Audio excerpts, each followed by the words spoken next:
할렐루야. 오늘도 말씀을 깨닫는 지혜와 응답받는 기도의 은총이 우리에게 넘치게 될 줄로 믿습니다. 추석 명절을 우리가 잘 보내고 이렇게 오랜만에 정말 또 함께 모여서 하나님 앞에 예배합니다. 우리 예배 가운데 하나님께서 함께 하시고 또 역사하실 줄로 믿습니다. 오늘 우리가 함께 보실 말씀은 이 여호수아 강의 19번째 시간인데요. 여호수아서 19장의 말씀을 우리가 본문으로 삼아 함께 은혜를 나누기를 원합니다. 지난 시간의 말씀을 우리가 잠깐 요약을 해보자면은 이 일곱 지파가 이 지도자가 없어서 땅을 분배받는 일에 적극적이지 못했어요. 르우벤과 갓과 므낫세 그리고 유다 그리고 이 요셉 자손들은 다 뭐했냐면은 땅을 기업을 분배받았단 말이에요. 그런데 이 나머지 7지파는 지도자가 없어요. 지도자가 왜 없죠? 40년 전에 무슨 일이 있었던 거예요? 이 땅에 들어올 때 정탐꾼을 뽑아서 이 12명의 정탐꾼이 들어갔어요. 그 정탐꾼이요, 여러분, 날쌔고 민첩하기만 한 사람들을 뽑아서 간 게 아니에요. 그 12명이 누구예요? 각 지파의 의견을 대변할 수 있는, 그러니까 말 그대로 그 지파의 지도자들이었던 거죠. 그 지도자들. 왜냐면은 우리가 잘 보면 유다 지파에는 누가 살아남았어요? 갈렙이 살아남았죠. 그 다음에 이 에브라임 지파에는 누가 살아남습니까? 여호수아가 살아남잖아. 그러니까 나머지 10명도 아마 갈렙과 여호수아와 같은 그렇게 용사가 될 수 있는 아주 훌륭한 믿음의 이 지도자가 될 수 있는 사람들이었을 거예요. 그래서 그 사람들이 다 죽으니까 지도자가 없는 거야. 그래서 여호수아가 각 지파에서 몇 명씩 뽑아라? 3명씩 뽑아라. 3명씩. 그래서 3사람씩 뽑아서 땅을 두루 다니면서 그들이 분배받을 기업을 그리고 그 다음에 그 땅을 그대로 주겠다. 하나님께서 말씀하시죠. 그리고 오늘 본문은 하나님 말씀대로 기업을 분배받는 내용이 시작됩니다. 여호수아 18장 이 11절 말씀을 지난 시간의 말씀을 지난 본문을 보면요. 18장 11절에 이제 베냐민 지파가 남은 7지파 중 처음으로 기업을 받습니다. 이 베냐민 지파는 어떤 지파입니까? 이 베냐민 지파의 위치가 어디냐면은 우리가 이제 지도를 잠깐 보시면은 이 베냐민 지파의 위치는 유다 지파 바로 위쪽에 위치해 있습니다. 그래서 이 베냐민은 나중에 남유다와 북이스라엘이 나뉘게 될 때 이 남유다와 함께하는 지파이기도 해요. 그리고 이제 여호수아 19장 1절을 보면 둘째로는 시므온 지파가 기업을 받습니다. 19장 1절에 보면 시므온이 받는데 시므온은 어디예요? 지금 유다 안에 시므온이 있죠. 유다 안에 시므온이 있어요. 정확하게 말하자면 이 유다와 시므온은 따로 구별되지 않습니다. 시므온은 유다가 차지한 성읍 몇 개를 이 분배받는 거예요. 여러분, 시므온이라는 지파가요, 처음 인구조사를 할 때에는요, 몇 명인지 아십니까? 59,000이나 되는 병력이 있었어요. 59,000명. 그런데요, 두 번째 인구조사에서 22,000명으로 줄어듭니다. 갑자기 37,000명이 어디로 사라져버린 거예요. 여러분, 이스라엘 백성들이요, 1차 인구조사와 2차 인구조사의 차이가 나는 이유는요, 성경에 나오는데, 민수기 25장에 등장하는 바알보올에서 있었던 음행의 사건. 그 음행의 사건으로 인해서 굉장히 많은 수의 이스라엘 백성들이 죽습니다. 그리고 이 시므온이라는 지파는 그 음행 사건의 중심에 있었어요. 그리고 또 시므온과 레위는요, 야곱의 축복을 받은 그때부터요, 흩어져 살 것이라는 일종의 저주를 받았거든요. 그래서 정말 레위는 어떻게 됩니까? 제사장이 되어서 각 지파의 성읍으로 흩어집니다. 그리고 시므온도 유다 지파 안에 흩어지게 됨을 우리는 성경을 통해서 보게 됩니다. 여러분, 광야에서 보낸 시간이 40년이잖아요. 그런데 그 40년 동안 이스라엘 백성들은 하나님 앞에 범죄하기도 하고, 또 어떤 사람들은 또 뭐 했어요? 하나님 앞에 신실하기도 했어요. 여러분, 하나님은 특별히 범죄하는 자들, 이 범죄의 주도권을 쥐고 있는 자들에게는요, 분명하게 책임을 물으신다는 사실을 여러분 기억하시기를 바랍니다. 여러분, 40년이나 어려운 시간을 광야에서 보냈는데 그러면 사람이 조금 무너지고 조금 타락할 수 있는 거 아닙니까? 우리가 이렇게 이야기할 수도 있어요. 그런데요, 성경을 보면요, 여러분 다 범죄하지 않아요. 힘들고 어려운 똑같은 상황 속에서도 다 범죄하지 않았고 다 타락하지 않습니다. 힘들고 어려운 중에도요, 믿음을 잃지 않고 살아가는 사람들이 분명히 있었다는 거죠. 그 다음에 이 여호수아 19장 9절 말씀을 보면요, 시므온 자손의 이 기업은 유다 자손의 기업 중에서 취하였으니 이는 유다 자손의 분깃이 자기들에게 너무 많으므로 시므온 자손이 자기 기업을 그들의 기업 중에서 받음이었더라. 유다가 기업이 너무 많아서 시므온과 나눴다라고 성경은 말합니다. 여러분, 많으면 나눠줄 수 있습니까?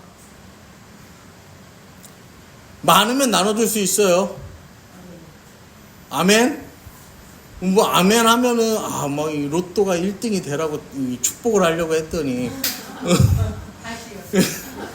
늦었어. 버스가 떠나버렸는데, 여러분, 이 유다가요, 기업이 너무 많아서 시므온과 나눴대. 여러분, 많으면 나눠줄 수 있어요? 없어요. 기꺼이 내어줄 수 있어요? 없어요. 그런데 유다는 그렇게 했대요. 여러분, 이게 일반적인 상식으로는 안 돼요. 절대 못 줍니다. 형제끼리도 이게 불가능하니까 뭐 하는 거예요? 재산분할 소송을 하잖아, 막. 그런데 이게 안 되는 거예요. 여러분, 유다가요, 이 땅을 거저 얻지 않았어요. 제일 앞에 서서 싸웠고요. 아무도 쳐다보지 않았던 저 산악지형들을요, 어떻게 했어요? 이 산지를 내게 주소서 하면서 나가서요, 싸운 지파가 누구예요? 유다예요. 그런데 자기들의 성읍을요, 기꺼이 내어주는 거예요. 왜냐면은 이 광야에서 이 처음 가나안 땅에 들어갈 때만 해도요, 이스라엘 백성들이요, 믿음이 굉장히 좋았어요. 그래서요, 아무것도 없는 광야에서 40년을 지냈잖아요. 그럼 여기서 뭘 배웠을까요? 내 것을 배웠을까요? 하나님이 주시는 것, 다 하나님의 것을 배웠을까요? 내 것은 없구나. 내 것인 줄 알았던 모든 게 다 하나님 것이구나. 하나님 은혜가 아니면 이 모든 일이 설명되지 않는구나. 이걸 알았던 거죠. 가나안 땅에 들어가 살았던 그 전쟁을 하면서 이 처음 살았던 그 5년의 시간 동안도 이 믿음이요, 변치 않았던 거예요. 그 성숙한 신앙이 이스라엘 백성들에게 있으니까 이러한 기업의 분배가 또 가능했던 거예요. 그 다음에 셋째로는 스불론.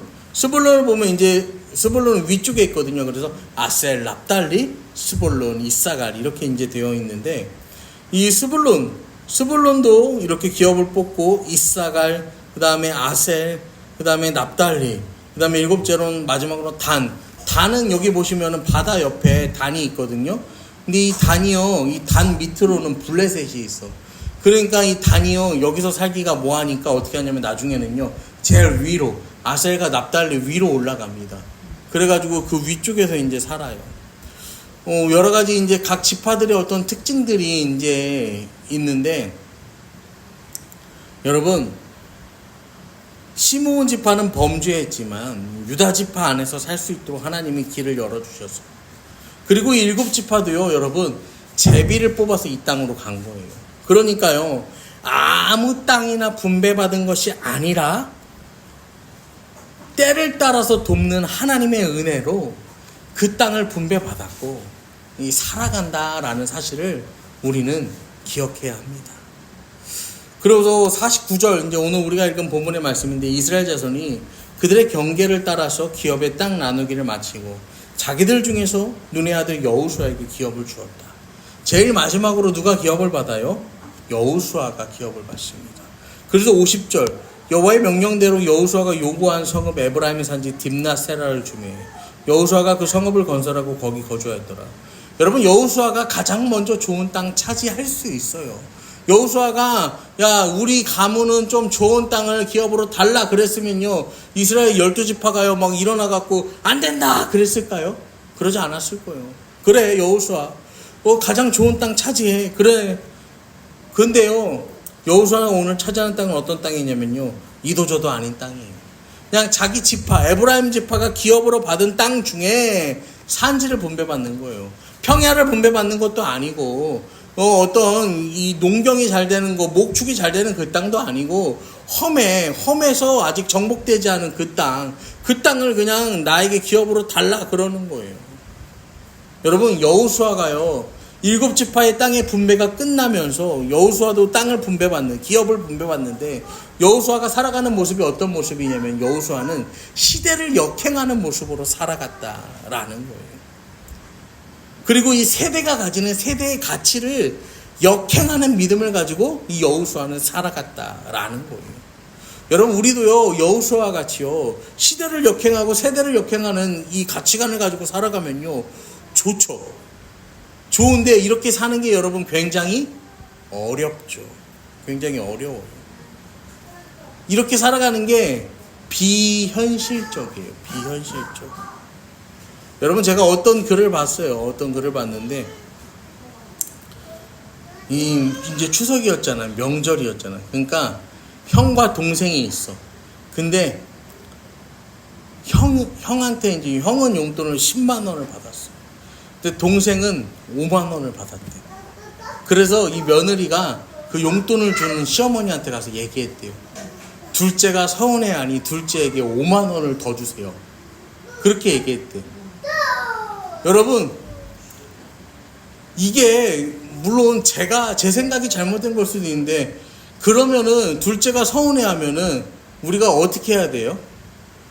어머니한테 가서 5만 원을 더 달라고 하는 게 맞아요? 형과 이 동생이 차이가 날 수밖에 없는 이유를 둘째한테 설명하는 게 맞을까요? 둘이 차이가 날 수밖에 없는 이유를 설명하는 게 맞아요. 그런데 이제 지금의 사람들은 뭐 한다는 거야? 우리가 듣기 전에 그랬잖아. 이게 맞는 거 아닌가 그 생각했잖아. 근데 같이 줘야 되는 거 아닌가? 여러분, 이게요, 지금 이 시대가 가지는 가치관을요 보여주는 거예요. 여러분, 그렇기에 우리 믿는 그리스도인들은요 어떻게 살아야 되는 거예요? 우리의 삶과 영혼을요 주님 앞에서 날마다 깨워야 돼요. 그 다음에 하나님 앞에 나아가야 되는 거예요. 여러분, 우리가 이 삶과 영혼을 깨워서 하나님 앞에 나아가야 되는 이유가 뭐냐면요, 그래야지 하나님께서 오늘 우리에게 주시는 때를 따라 돕는 은혜를 얻을 수가 있다라는 거예요. 여러분, 일곱 지파가 땅을 분배받는 거, 르우벤과 갓과 므낫세가, 그다음에 유다와 에브라임과 유다와 유다와 이 에브라임이 땅 기업을 분배받는 이 모든 것들 다 뭐라는 거예요? 그냥 제비를 뽑아서 이게 되는 게 아니라 다 하나님의 뭐라는 거예요? 때를 따라 돕는 은혜였다라는 거예요. 때를 따라 돕는 은혜. 우리의 삶에 허락하신 하나님의 이 은혜도 마찬가지라는 거예요. 다 뭐라는 거예요? 때를 따라서 돕는 은혜였다라는 것입니다. 여러분, 오늘도 하나님께서 우리에게 주시는 이 때를 따라 돕는 은혜, 그 은혜의 보좌 앞에서 담대하게 설 수 있는, 여러분, 그렇게 은혜로 살아가는 저와 여러분, 우리 새빛가족 되기를 이 시간 간절히 축원합니다.